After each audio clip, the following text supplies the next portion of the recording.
Hey guys, thought I'd try a more live version of the tutorial.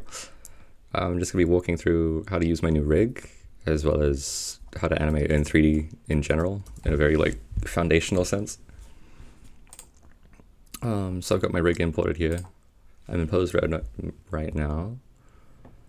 I think to follow along, it would be helpful if you enabled down here in key map, just pie menu on drag, because I'll be using that a lot. Oops. So the main thing, I guess, would be starting off in keyframes and your interpolation modes.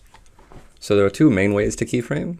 This would be if I move this, and then the first way would be to press I, which sets the keyframe. You can see it here. It says added 6 keyframes for location rotation. Right, because I set it here. So that means there's a keyframe set at 0. If I moved it over here, right, now it's there, but you see it goes back because I haven't set a keyframe. So if I move it now and then set a keyframe, you'll see it should, there we go, ease between the two. This is good for later, but right now we don't really want that kind of movement. So I'm gonna select both, or actually we just need to select this one. We go down to interpolation mode here by right-clicking, selecting right-clicking, interpolation mode, and then go constant. So that's just gonna keep it at that until it gets to 30, and it's just gonna snap over here. What we can also do, since, I don't want to keep doing that, I'm gonna go over to edit mode, preferences, and then I think it's in animation. Yeah, here we go. Default interpolation we want to set to constant. That's just gonna mean whenever we set a keyframe, it's gonna make it constant so that we don't have to keep doing that bullshit. Okay. I'm gonna press A, then Alt R, Alt G. That's just gonna reset everything. And now I think I will actually start animating. So first, I guess. Oh yeah, sorry, the second mode is this auto key. So that's gonna make every change you make, you see it's gonna make a new keyframe for it. But do be careful with this because it only sets a keyframe for what you change, not everything. So let's say, well, you noticed I rotated it and the keyframe was set. If I move over here and I do a location, right, you would think that it would go from moving here to moving here, but it actually doesn't, because in this keyframe I didn't set location.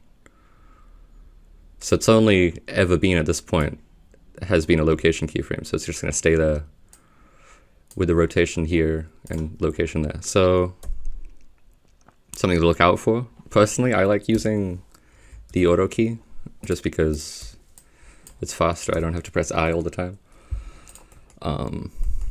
So I'm just gonna set, I don't know, some kind of simple pose here. By the way, this is me pressing G and then pressing R twice so that I get a free rotation. And I'm also just going to come up here, uncheck adjust loss separation so I don't get this box in the corner. Cool, this looks fine. Now I think frame 10 we'll say. I'll move him over. He's gonna do a little kick, I think.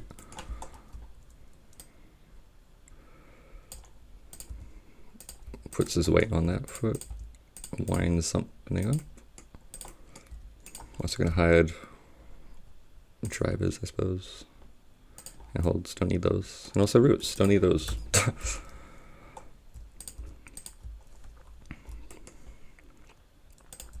He's gonna bring his foot up. Oh, I think. And fix that, because holy shit.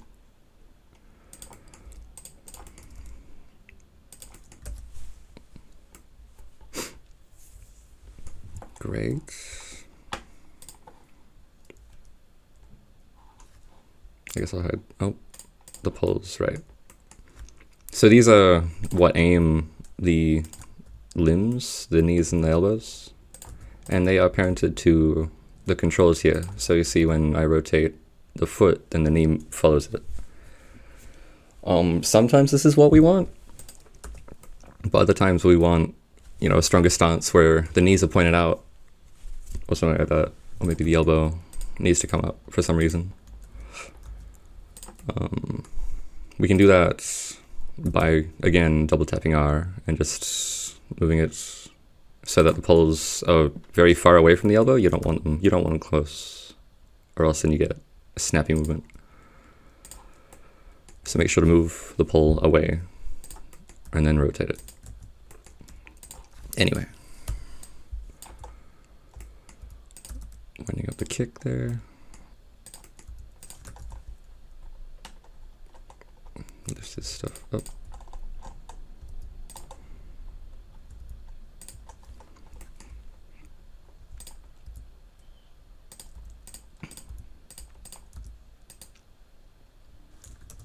See?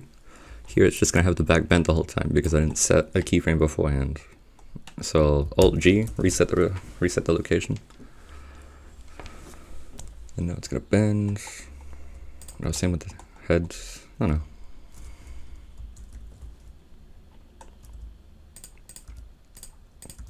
This will be some kind of passing pose, lifting his leg up. And then wham, somewhere there.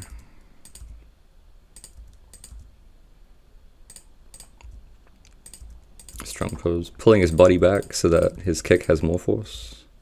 Equal opposite reaction, mass pushed back is mass pushed forward. There we go. The same thing with the arms. That's why he's throwing his arms back after bringing them forward, for the same reason.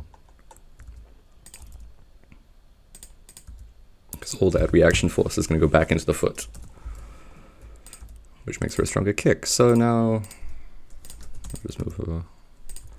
Stronger pose. Bang. That line of action right there. Okay. Let's look at it so far. Pretty good. Pretty good. I think I'll add a recovery too.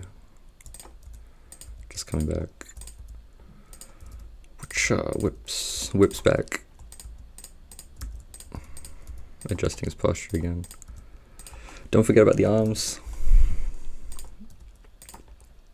And then coming back to rest. Which side is that on? Oh. It's his right leg. So bring that down.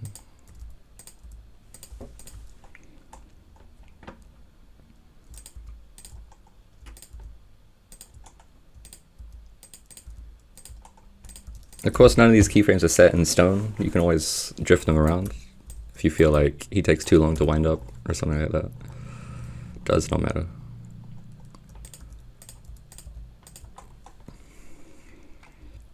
I'll set him down there. What I've just done there is Alt-G and then Alt-R again. Just resetting it so that I don't have to figure out the right height for the foot. You can see they're all good, all flat there.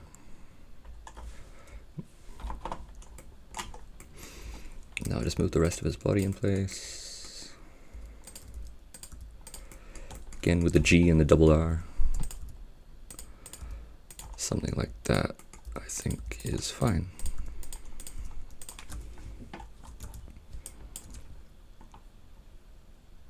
Cool. Oh, I'm just gonna select everything, pressing A while my mouse is over it, and then I'm just gonna highlight all the keyframes and then set them back. This is me highlighting and then pressing G again. Wham!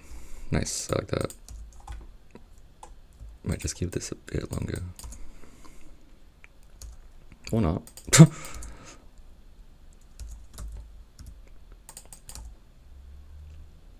Yeah, okay. What now? So now I think I'm gonna do some breakdowns. Now breakdowns are like less important keyframes, pretty much. Just like in between the movements where maybe you don't want the motion of the stick to be directly in between these two keyframes. Like I'm gonna have him duck a bit more here. You can also, just to help figure it out, you can also change the appearance of the keyframe.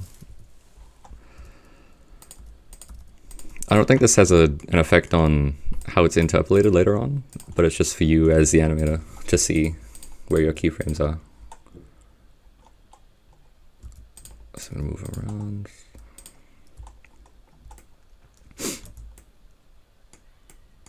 Oh yeah, and remove the camera as well by pressing Control Alt 0. Oh wait, no, that's not gonna work. I need to go into object mode first. What I've just done there is tab.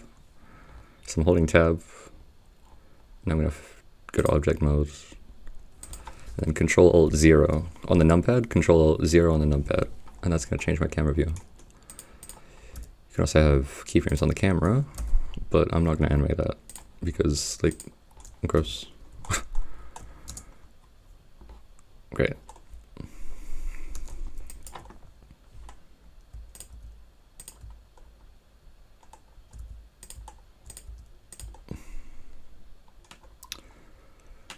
I think I also want a breakdown in his arm movement. I'm gonna bring them up before they come back down to the next keyframe. Same with his foot. Bang. Just bring them back a bit more. Oh, but that's a bit shaky.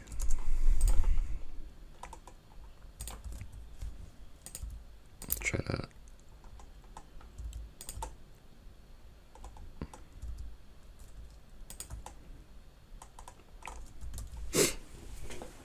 Should also mention I'm kind of rushing here, but what you should do is not look at it from one angle. You need to make sure that it's fluid, not just from the camera angle, but also just in 3D space in general. Because, you know, if you don't do that, if you're not careful, there might be a shadow or a reflection that shows how bad your animation is. You don't want that. You don't want that. You don't want to redo stuff. So I'm just gonna come in here. I'll press 1 on the numpad to get this kind of orthographic angle. Just make sure that my keyframes aren't jittering around. See, that looks pretty good. He's falling to the left there. That's what I want. Might just bring this over a bit though. You see there, his arm looks kind of flat. It's just moving up and down. That's not very realistic.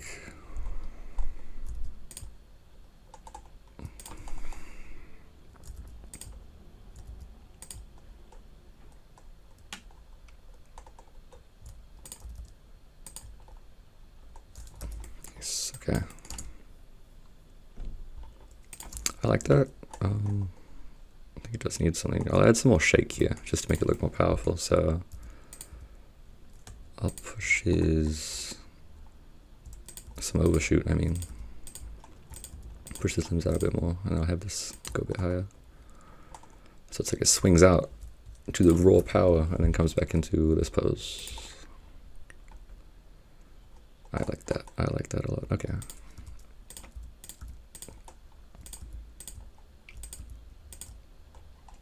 Oh, I've mistimed it. I can see they're not on the same time, so I'm gonna bring this arm bone, just gonna drag it back in the timeline so it lines up with the rest of it. Can move the leg as well. Nope, the foot.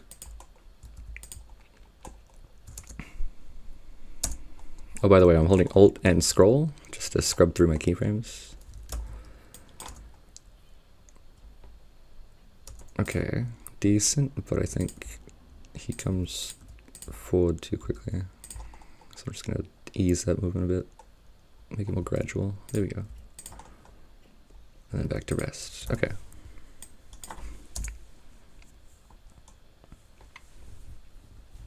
Not bad.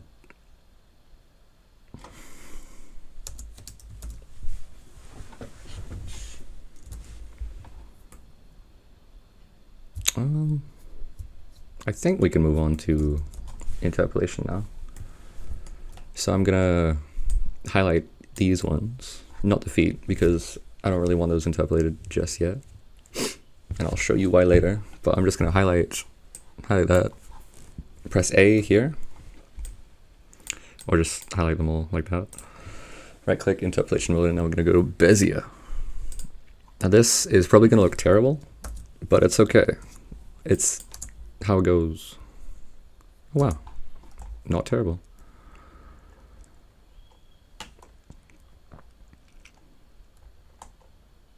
A bit wobbly though.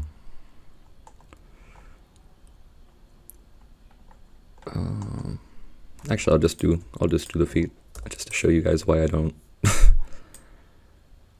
Wait, what? Why is it normal? Okay, normally it's not like that.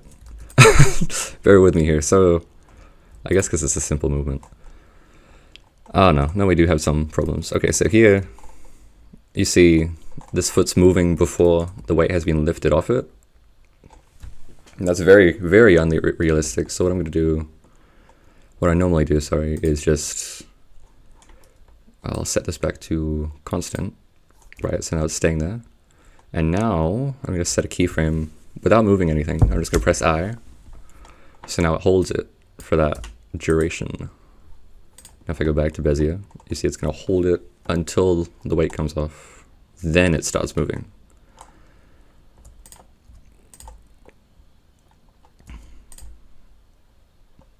I also don't like this movement at all. Perhaps more breakdowns were needed. Hey, come back.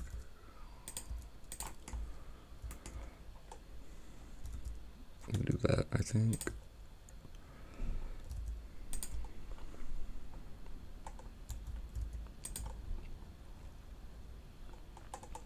This also seems a bit slow. I think I'm just gonna highlight it, drag it back.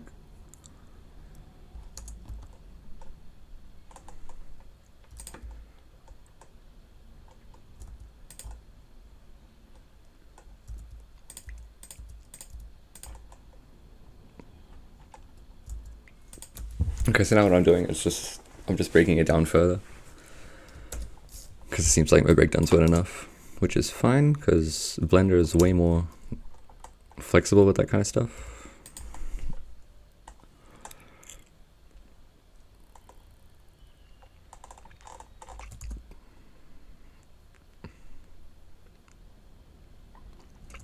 It's not bad.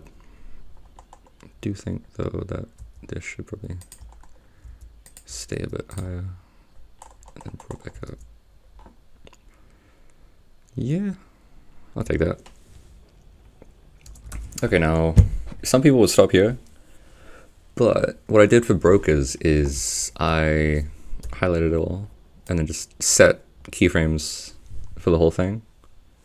Or we can also, I think somewhere here we can, yeah, bake action. Yep.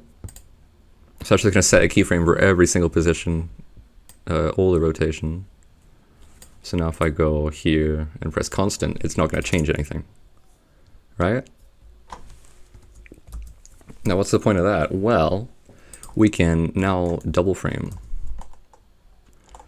So if I wanna say, let's say this frame here, not needed, I'll just delete it. And now we have a hold, right? So I'll just take the good poses, delete the bad ones. Maybe I'll tweak some and then stretch them out a bit.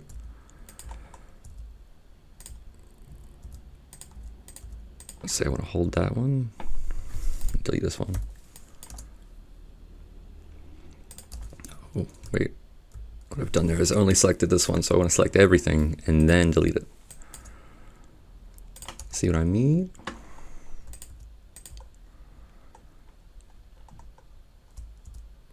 Push it a bit more. Because the computer doesn't know animation principles, right? So it's your job to make sure it has as little room to mess up as possible. And you're never going to get everything first try. That's just life. But you can get pretty close so that it's not too big of a job when you do come back to clean it up. So I think I'm also gonna set a keyframe here. Delete a keyframe there. Just trying to only do the slow movements, obviously. I don't want to have a choppy, fast movement. I think we can extend that a bit more. Do that as well. Just a stylistic choice, really. I think it looks nice. So yeah, that's about it for this section. I thought I'd do a more complex example for you. So I have this 3D fire animation with an orbit camera. I'm just gonna go through. It's the same process. So we have keyframes with camera already like finalized, I guess. Then moving through again. Now we have a bit more in between. So that's just poses that are kind of important, but not as important, but still needed before you in between. And then we've got spline, this looks like. So ugly, but necessary. Just getting those poses right. And then we'll come in and fix all that out. Here I've done some lighting adjustments too. But you can see there's nothing snapping anymore. It's just overly smooth. And the poses don't really hold. So then we do another pass where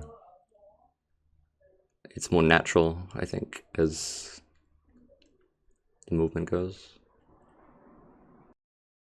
Hey guys, I thought I'd show you how to do a simple orbit rig for your guys' animations.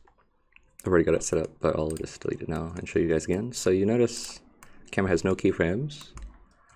I will create a cube and then move it out of the way so that it can't be seen. And then I'll select the camera and then the cube, really important. And then I press Ctrl P, turn to object. So that means whenever I move the cube, then the camera inherits that transformation. Now I'm going to delete the keyframes and then set a keyframe here, pressing I without moving anything, and then going to the end, and then just editing the rotation. So I'm just adding 360 degrees, so it'll just add, if I interpolate, it'll just add one loop. And now it moves how I want it to. Oh, I also have a camera shake modifier. You can just find an add-on for that. Very easy. So I've got my rig open here with all the bones unhidden. You can see them here in the data tab.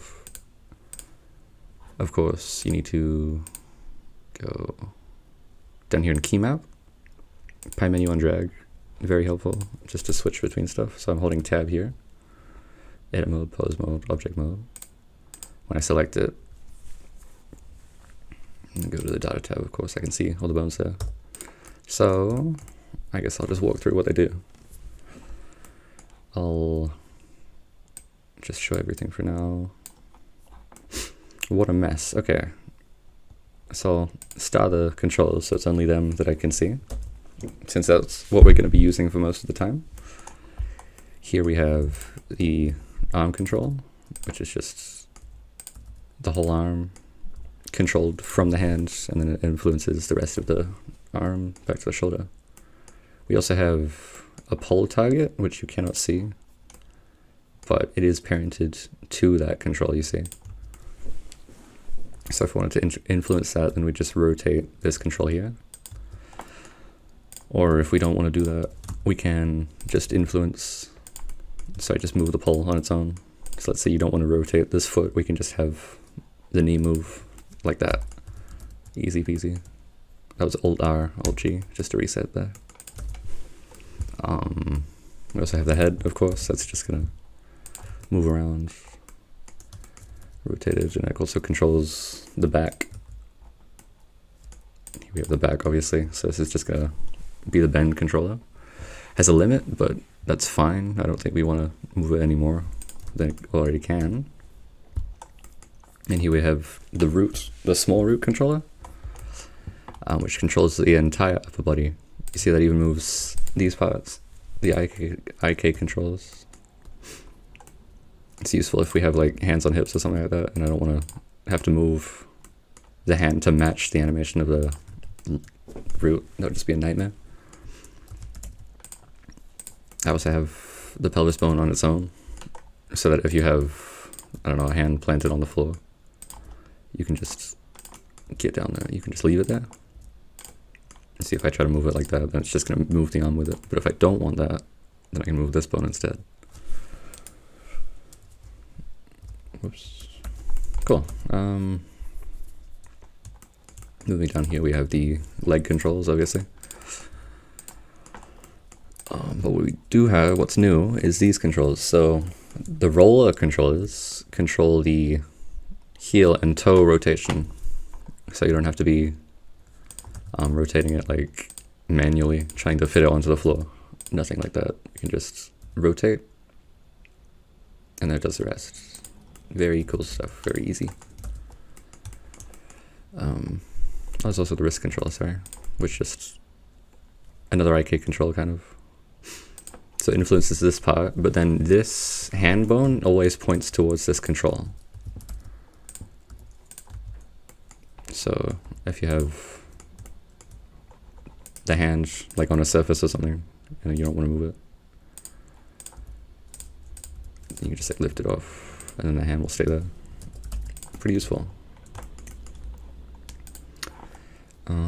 Yeah, I guess we'll move on to these. I'll unhide the balls just so it's easier. This is the main route. This is what you want to use if you're doing big movements, like a jump or a run cycle. This controls everything. This also controls everything. This is the rotation controller. But you only really want to move it when doing a flip or something like that. So how should I demonstrate that? Well, it rotates obviously, but what's cool about it is that you can rotate it from anywhere and it'll pick up that orientation position, Jesus. So let's say I move it, he's doing like a flip or something over here. Bear with me. So he does his flip. Whoa. Now I need him to rotate, but he's in the wrong position, so the flip is going to look weird. Well, that's fine, because we can just move it over. Have an awesome pose there. Wow, look at that. And then rotate it. Stuck the landing and all that. Do make sure, though, that the flip control is only rotated 360 degrees. Nothing more, nothing less, or else it's just going to mess it up a little bit. FK first. So here we have the drivers, some of the drivers anyway. This represents control for each of the limbs. So you got left arm, left leg, right arm. So if I unhide the FK layer, which is what these control, you notice the mesh follows it, but then when I engage this one, it goes back to default. So the difference between these two controllers, this skeleton and that skeleton, is that this skeleton controls from the arm back to the shoulder, but this skeleton controls from the shoulder to the arm. Whoa. So if I have a movement that requires some more like follow through, I can't really think of an example, but there have been uses where I need it to follow through a bit nicer. Then I'd use that, obviously. You can also have a blend between the two if you want. I don't know why you'd want that, but it's possible. And that's the same thing with all the other ones as well. If I do that. Beautiful. That's about it for that. We also have joint pins, which are a pain most of the time, but sometimes they're very useful. So these smaller drivers here, if I activate this one, now it controls the arm from the elbow. So if I rotate, you'll see if I can show you. Yeah, so it locks the elbow in place and moves the rest of the body around it. This is really useful for cases when the stick figure is like kneeling or something. See if I can show that here. Get you to. Whoa.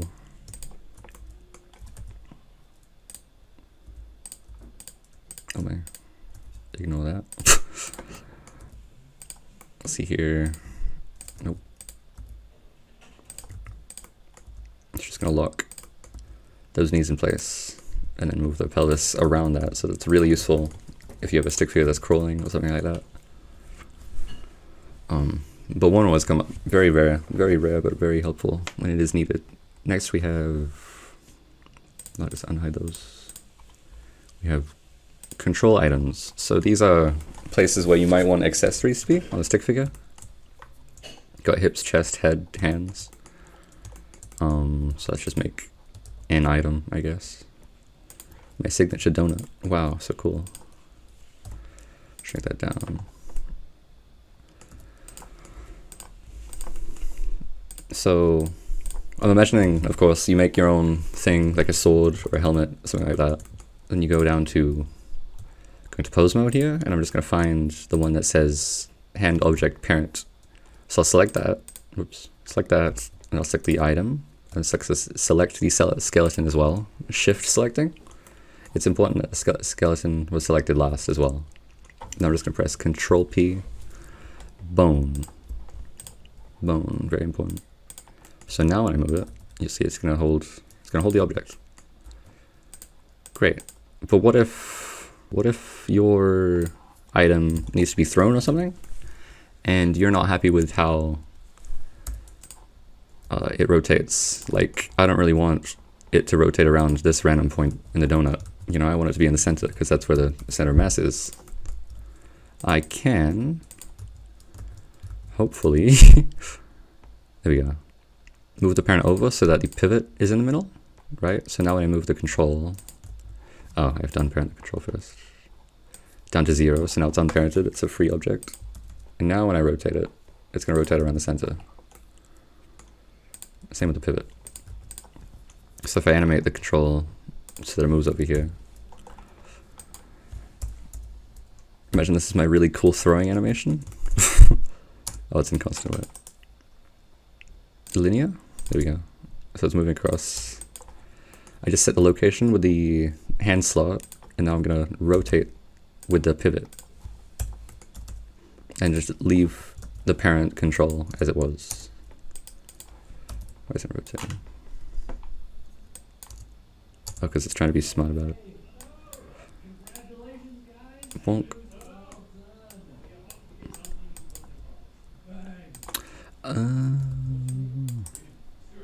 More shit. There we go. Yeah, so now it rotates nicely.